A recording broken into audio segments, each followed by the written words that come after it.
दोस्तों, हमारे समाज में आप देख सकते हैं अमीरी गरीबी को लेकर बहुत सारे भेदभाव होते हैं। कोई अमीर होता है, कोई गरीब होता है। भारत में हर तरीके के लोग हैं। लेकिन आज जिस चैप्टर के बारे में मैं आपसे बात करूंगा, ये ऐसी दो लड़कियों की कहानी है जिसमें एक लड़की का नाम है गावेरी, जो बहुत गरीब है, एक मजदूर की बेटी है, एक लेबरार की बेटी है, और दूसरी का नाम है पारमा, जो कि एक अमीर किसान की बेटी है। अब इन दोनों की जिंदगी में क्या क्या उतार चढ़ाव आते हैं, एक बहुत छोटी सी स्टोरी है ये, और इससे हमें बहुत अच्छी शिक्षा मिलने वाली है हमारे समाज में अमीरी और गरीबी को लेकर।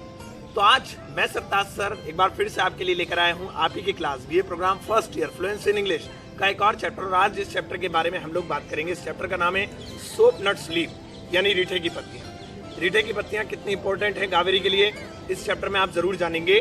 तो चलिए जल्दी से मैं आपको बताता हूँ इस चैप्टर में क्या हुआ, गावेरी की जिंदगी में क्यों इंपॉर्टेंट है रीठे की पत्तियां। तो चलिए शुरुआत करते हैं।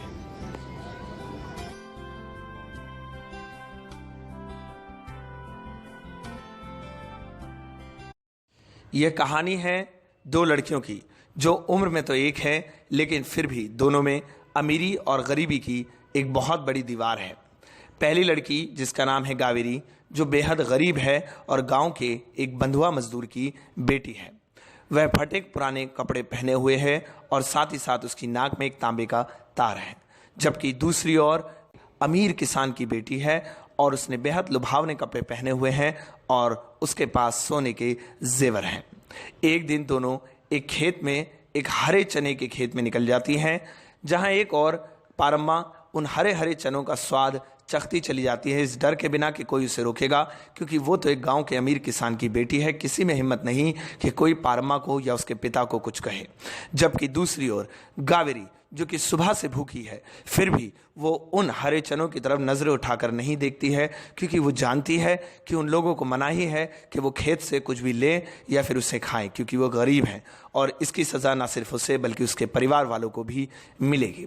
इसीलिए वो अपना वो काम करती है जिसके लिए उसे घर से भेजा गया, यानी वो बस पीले पीले रीठे के कुछ पत्ते जो बड़े बड़े हैं अपनी टोकरी में इकट्ठा करती है, क्योंकि ये वो ईंधन है जो उसकी मदद करेंगे उसके घर का चूल्हा जलाने में। और वो सारा दिन इन पीले पत्तियों को इकट्ठा करती है। अब पारमा और गावेरी एक बड़े से इमली के पेड़ के नीचे पहुंचते हैं।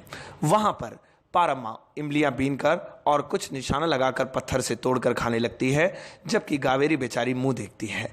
जब गावेरी उससे इमलियां मांगती है तो वो यह कहकर वहां से चली जाती है कि गावेरी, तुम खुद इन इमलियों को तोड़ लो। अब पारमा का रोल यहाँ पर खत्म हो चुका है। गावेरी पेड़ के नीचे अकेली है और वो एक पत्थर उठाकर पेड़ की तरफ निशाना लगाती है। आपको शायद लग रहा होगा कि वो इमली तोड़ने जा रही है, लेकिन ऐसा नहीं है।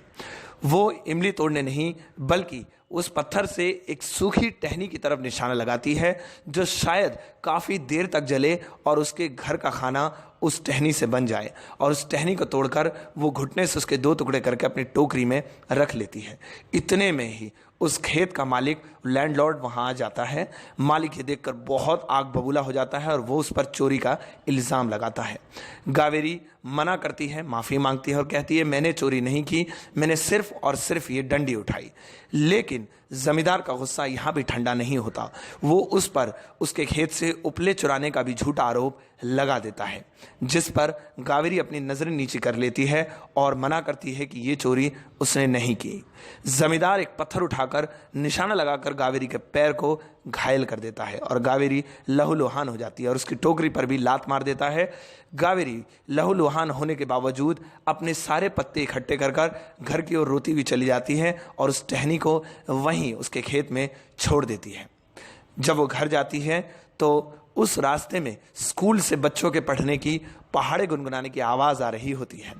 शायद ये इस बात का प्रतीक है कि उसके नसीब में पढ़ाई लिखाई नहीं है, क्योंकि उसके पिता ने भी एक बार कहा था कि पढ़ना लिखना हम लोगों के नसीब में कहाँ, ये तो अमीरों के नसीब में है। तो ये थी पारमा और गरीब गावेरी की कहानी। तो देख लिया आपने, ये थी गावेरी और पारमा की कहानी। लास्ट में आपने सुना होगा कि जब गावेरी अपने घर जाती है रोती हुई, तो स्कूल में आवाज़ आ रही होती है पहाड़ों की, बच्चे गुनगुना रहे होते हैं, 2 एकम 2, 2 दूनी 4, 2 तिया 6। एक्चुअली में यह हमारे समाज पर तीखा व्यंग है। ये दिखाने की कोशिश की गई है कि जहाँ एक और हमारा भारत पढ़ रहा है, पढ़ाई लिखाई पर जोर डाला जा रहा है, तरह तरह के कानून बनाए जा रहे हैं। वहीं आज भी हमारे देश में ऐसे कई बच्चे हैं जो बाल मजदूरी कर रहे हैं, जिनको खाने की कमी है और जो दिन भर खेतों में काम कर कर, अलग अलग जगह काम कर कर खाना जुटाते हैं। उनकी ज़िंदगी में ऐसी पढ़ाई कहाँ। तो आपने देख ली इस कहानी से हमें क्या शिक्षा मिलती है। आइए अब चलते चलते इसके कुछ ज़रूरी क्वेश्चन आंसर्स पर गौर करते हैं जो आपके एग्जाम्स में ज़रूर आएंगे।